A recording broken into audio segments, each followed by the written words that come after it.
Divorce గురించి మాట్లాడితే ఇప్పుడు నేను రీసెంట్ గా ఒక వీడియో బాగా వైరల్ అయింది కదా, ఆవిడ 6,50,000 30,000 క్లెయిమ్ చేశారు మెయింటెనెన్స్ ఫీస్ లాగా. సో ఇలాంటి కేసెస్ లో ఆవిడ జడ్జి ఏమన్నారంటే, if she wants to spend that much amount let her earn అన్నట్టు అన్నారు అనమాట.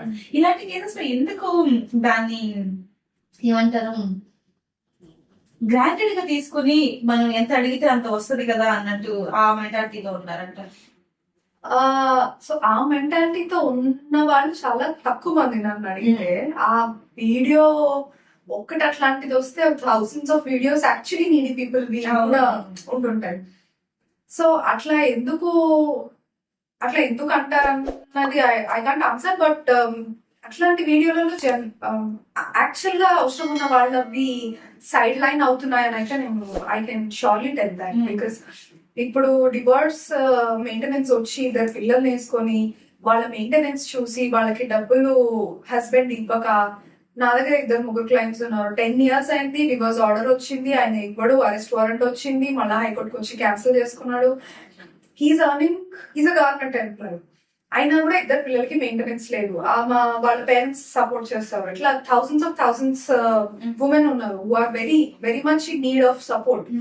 The whole idea of divorce అంటే మెయింటెనెన్స్ కూడా అదే. కానీ దాన్ని కొంతమంది మిస్యూజ్ చేస్తారు. కానీ that doesn't reflect whole of the scenario. But ఇలాంటి వచ్చినప్పుడు ఏంటంటే జనరలైజ్డ్ గా ఇప్పుడు సోషల్ మీడియా ట్రోల్స్ కానీ ఇవన్నీ జనరలైజ్డ్ గా ఆడవాళ్ళంటే ఇది ఇలా పెళ్లి చేసుకోవడం, విడిపోవడం, మెయింటెనెన్స్ కి ఇంటి క్లైమ్ చేసుకోవడం అన్నట్టే చూస్తున్నారు. కానీ బట్ యాక్చువల్ గా నీడీ పీపుల్ ఉన్నారు అన్నది గుర్తించేవాళ్ళు చాలా తక్కువ మంది. ఆవిడేమన్నారంటే, అది నేను విన్నాను, కెల్విన్ క్లైన్ టీ షర్ట్ 10,000 కాబట్టి నేను ఇట్లాంటి బ్రాండ్ బట్టలు కొనుక్కోవడానికి ఇలాగా 6 lakhs చేంజ్ కావాలి అన్నట్టు ఉంది. అలానే ఇంకొకటి, ఈ డివోర్స్ తీసుకోవాలి అన్నా కూడా ఈ డొమెస్టిక్ వైలెన్స్ ఇవన్నీ చాలా మంది అసలు ఫ్రంట్ కి వచ్చి అప్రోచ్ అయ్యే పొజిషన్ కూడా లేదు కదా అంత చాలా మందికి. సో అలాంటి కేసెస్ గురించి ఏం చెప్తారు? జనరల్ గా అయితే అసలు ఒక గొడవ వస్తే ఆ గొడవ రేంజ్ ఎంత ఉంది, డివోర్స్ దాకా ఉందా లేకుంటే సెటిల్మెంట్ అయ్యే దాకా ఉందా అనేది it's very thin line to decide. కానీ ఒక పాయింట్ ఆఫ్ టైమ్ లో నా వల్ల కాదు ఇంకా ఈయనతో లేకుంటే ఈయనతో నా వల్ల కాదు అని డిసైడ్ అయిపోయాక మెన్ కి అది చాలా ఈజీ ఏమో బయటకు వచ్చి I don't want to live this woman అని చెప్పడం చాలా easy I think my perspective. కానీ ఉమెన్ కి అది కొంచెం చాలా డిఫికల్ట్. అంటే నేను ఇప్పుడు బయటకు వస్తే నాకు మళ్ళీ ఎట్లా చూస్తారు సొసైటీలో, సింగిల్ ఉమెన్ ని ఎట్లా చూస్తారు, లేకుంటే పిల్లలు ఉంటే పిల్లల్ని ఎట్లా పెంచాలి, పిల్లలకి మా ఫాదర్ సపోర్ట్ లేకుంటే ఎట్లా, మదర్ సపోర్ట్ లేకున్నా I don't know they think ఇంకొక మ్యారేజ్ చేసుకోవచ్చేమో అని ఉమెన్ ఆ పొజిషన్ లో ఉండి చూడలేరు.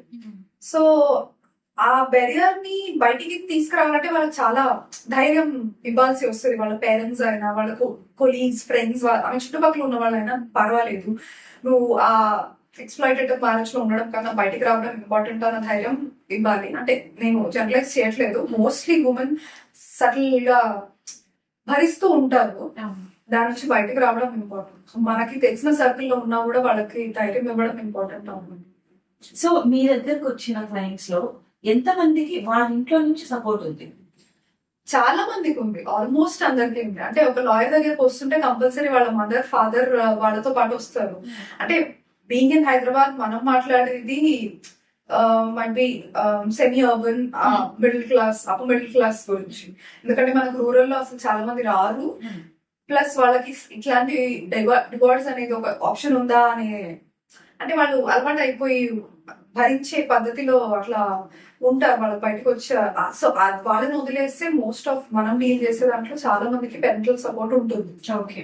సో ఇఫ్ ఆ సపోర్ట్ లేదు, ఇప్పుడు నేనే ఉన్నాను అనుకోండి, నాకు నా పేరెంట్స్ నుంచి ఆ సపోర్ట్ లేదు, but I have to get rid of this అన్నప్పుడు అలాంటి సిచ్యువేషన్స్ లో ఎలా అప్రోచ్ అవ్వాలి?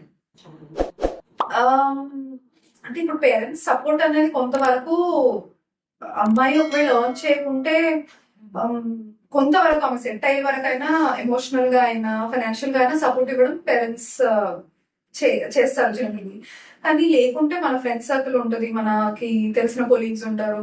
సో డైరెక్ట్ మనం భరించలేకపోతున్నాం కాబట్టి it's my own problem. So I will go to lawyer and I will talk and resolve this issue. So అనే ధైర్యం ఎవరిది వాళ్ళకి ఉండాలి. ఇప్పుడు మోస్ట్ ఆఫ్ ద పేరెంట్స్ కూడా అంటే కొంతమంది ఏమంటారంటే ఉండనీలే అమ్మా పర్వాలేదు, అబ్బాయిలు అంటే ఇట్లానే ఉంటారు, భరించాలి, దాంట్లో ఏముంది, మళ్ళా బయటకు వచ్చేస్తే మనకే నవ్వుల పాలు అయిపోతుంది, మళ్ళీ మాట్లాడుకుంటారు ఇట్లా అమ్మాయి వచ్చేసిందంట అని ఎందుకు. సో అట్లాంటి పేరెంట్స్ కూడా ఉన్నారు, కాదనట్లేదు. కానీ వాళ్ళకి నేనేం చెప్తా అంటే ఫస్ట్ సొసైటీ గురించి వదిలేయండి. సొసైటీ మీ అమ్మాయికి ఏం చేయదు, ఎవరికి ఏం చేయదు. సొసైటీ జస్ట్ అనడానికి. కానీ మీ అమ్మాయి సుఖం ఏంటి, మీ అమ్మాయి ఏం కోరుకుంటుంది, ఎంత పీస్ఫుల్ లైఫ్ కోరుకుంటుంది, ఎందుకు అంత భరించాల్సి వస్తుంది, అదే అర్థం చేసుకోండి. అందరూ కూడా సపోర్ట్ చేయండి, ఎవరికైనా male or female, you have to support.